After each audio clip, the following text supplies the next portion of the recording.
We're trying to get it up there, coaches. Do we have a picture?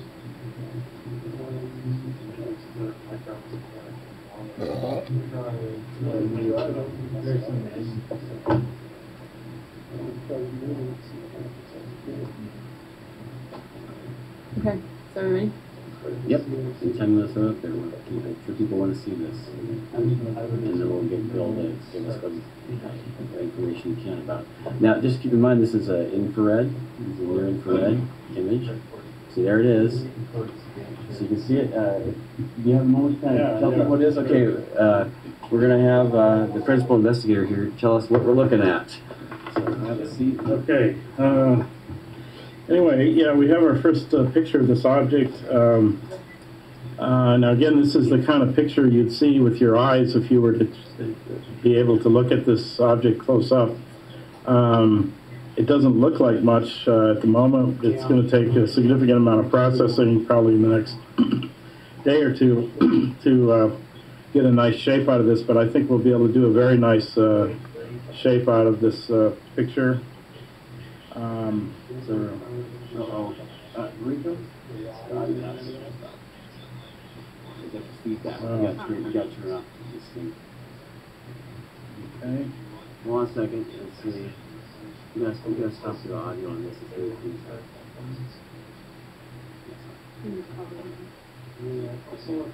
just getting feedback from the other machine. Sorry about that. Oh, okay. It was hearing the other one. Okay, so let me... Yeah, just go ahead. Okay, anyway, you can see, if you look closely, you can see that this thing does have a shape to it. It's not simply round, and I know it isn't terribly obvious, but it's not a bad picture on the scale of things that we've looked at before. Without doing any analysis at all, it looks like, to me, it's about 8 pixels across in the length, and that is, I think, about half of what we expected. And I probably shouldn't be saying anything about the size without doing a proper analysis of it, but to me it looks to be about half of the size we expected from the radar, and that could be just dead wrong. But I'll remind you that I said about a couple of hours ago that our colleague Clark Chapman had predicted it would be about half the size, and it does look smaller than we expected. We thought it should be about 16 pixels across at this point. So anyway, but the radar people will actually have a very good size for it, so we'll depend on them, and we're actually trying to calibrate our technique against theirs because they're going to have the best number on the size of it.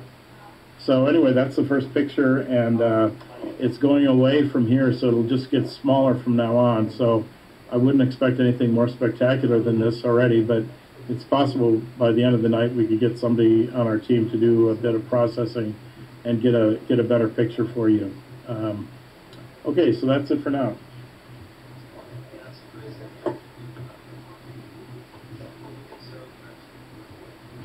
All right, well, thanks, Bill.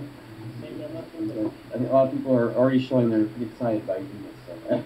Well, yeah, okay. The other thing which I can add, as long as we're here, is it's quite obvious from this first picture that it doesn't have a big satellite. It may have a tiny one that we can bring out with more processing, but it certainly doesn't seem to have a satellite, which was already kind of known by the radar people. So that's a second part of our experiment here, was to look for that, and it looks like it doesn't have anything.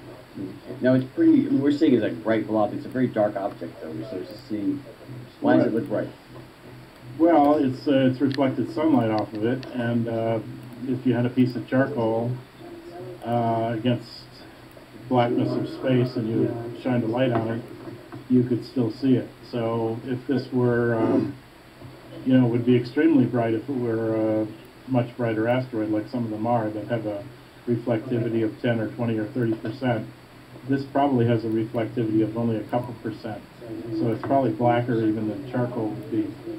But it doesn't mean you can't see it. It just means you see less light than you would if it were a brighter object. So, Thanks. And we got someone else asking if this is going to be this webcast will be archived, and it will be on our website, keckobservatory.org, for people who want to come back and look in a couple of days. We won't have it immediately. We'll also have whatever updates to processing this image that come a little later in the days to come. Let's see.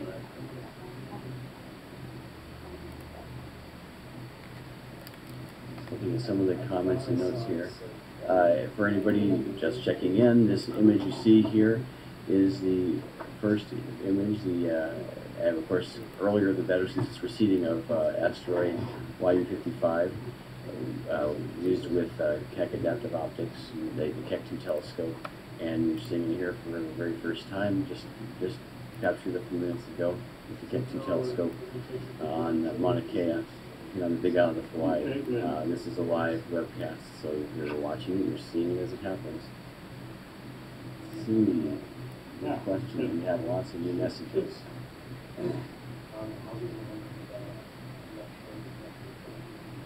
Let's see what else we can get here if you want to hang out.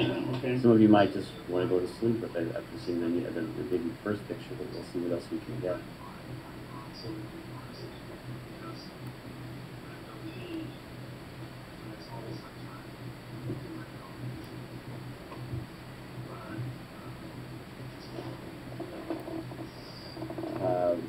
We got a question, can't we get a live view from the telescope?